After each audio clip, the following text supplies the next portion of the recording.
Welcome back. In the last topic, we discussed about the classification of followers. So we discussed about the different types of followers. Now we're going to discuss about the classification of camps. So according to the classification of follower, first one is about the DRD, that is nothing but a dwell, rise, and dwell. Where you can able to see the displacement of the follower, and in the exercise you can able to see the rotation of the camp.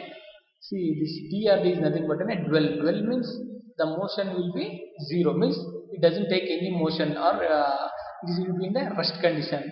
Rise means where it starts moving from initial position to the required position. Fall means again it starts from where the rest position, again it starts from top to the bottom. So here means increasing 0 to 10. For example, if I take the rise position, means it is increasing from 0 to 10. So the dwell means it's enough completely in a rest condition. Fall means again it is from 10, 9, 7, 8, 6 like this. Again it is from 10 to 0. That is the fall condition. Fall means, so when the curve starts with the rest condition, again it starts the rising, and again it will be the dwell. Next position is the key. We see in this diagram. Again it will be in the dwell, that is rest position, and again it comes back to its initial condition. So this is one of the type of camp, that is dwell, rise, and dwell. Dwell means it doesn't take in that particular part or particular period, it doesn't move or it doesn't take any place of any motion. So next one is about the dwell, rise, and return.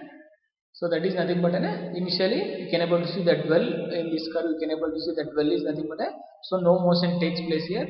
And the next one is rise. Rise means automatically the curve starts rising from this particular point. Again it is return. Return means again it falls directly from that position to the return position, and the remaining will be the dwell. So this is how, based on the rise, dwell, or a return conditions only, we are going to draw the displacement and cam profile.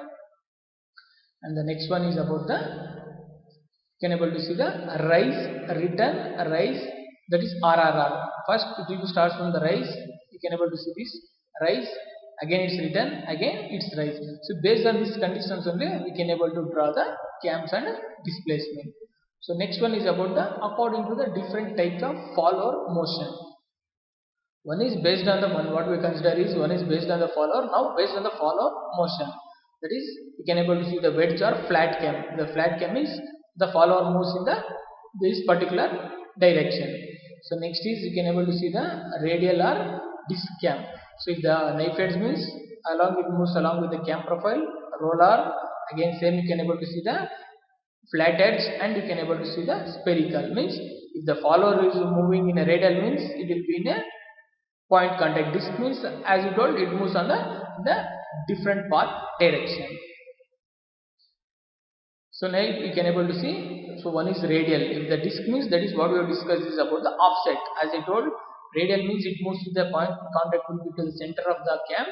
Here means offset, either it might be towards the right or left of the cam profile. It will be contact, whether it might be a knife edge, or whether it might be a roller, whether it might be a flat edge, or whether it might be a spherical edge.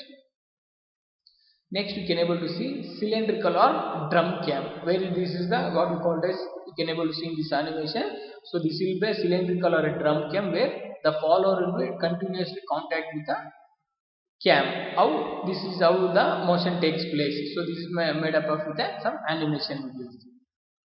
So next you can able to see the spring loaded or preloaded, that is what we call as a positive constraint. See, whenever the cam is rotating, you can able to see this is one of the oscillating or spring loaded follower.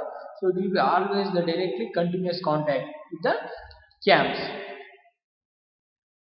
So next we are going to see the terminology. So this is the terminology is mainly required to construct a displacement diagram. Based on the displacement diagram, we are going to construct the cam profile. So you can able to see this roller follower, as I told, the roller follower, and this is what we call as a prime circle, the base circle, and a prime circle, where you can able to see this is a pressure angle. Prime circle, so base circle is nothing but what the given radius. Prime circle is nothing but the given radius plus radius of the follower. Based on that dimensions, we are going to construct the prime circle, and this is what we can able to see the cam profile, where we used to draw the freehand sketch in the when we construct the follower and the displacement diagram and cam profile. So you can able to see this translating the roller, follower, and what we consider this outer part we call it as an epic circle. So this is all about the terminology of the cams. So next we have different types of follower motions.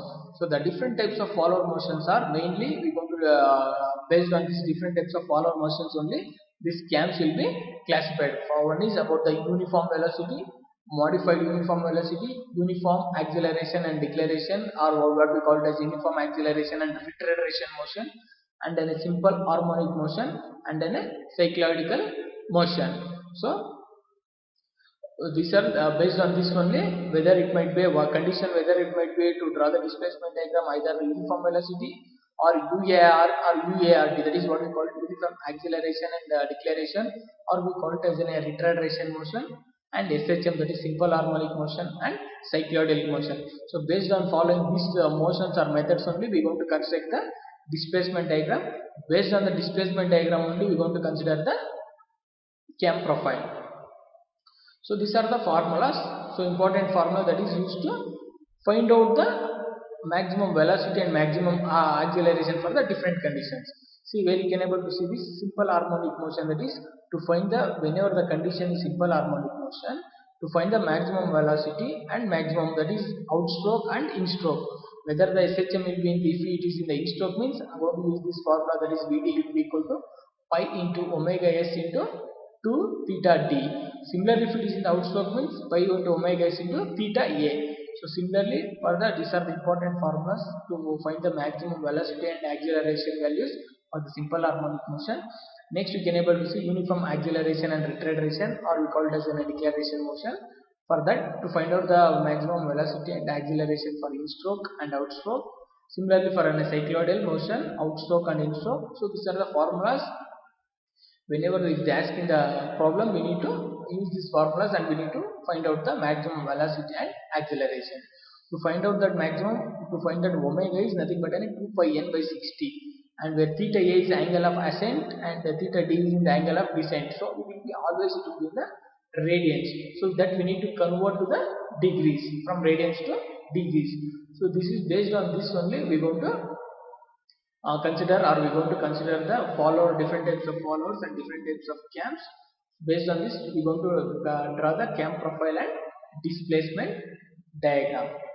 So this is what are the basic steps or basic methods that we have discussed in order to draw the cam profile and displacement diagram and to draw the cam profile. Thank you.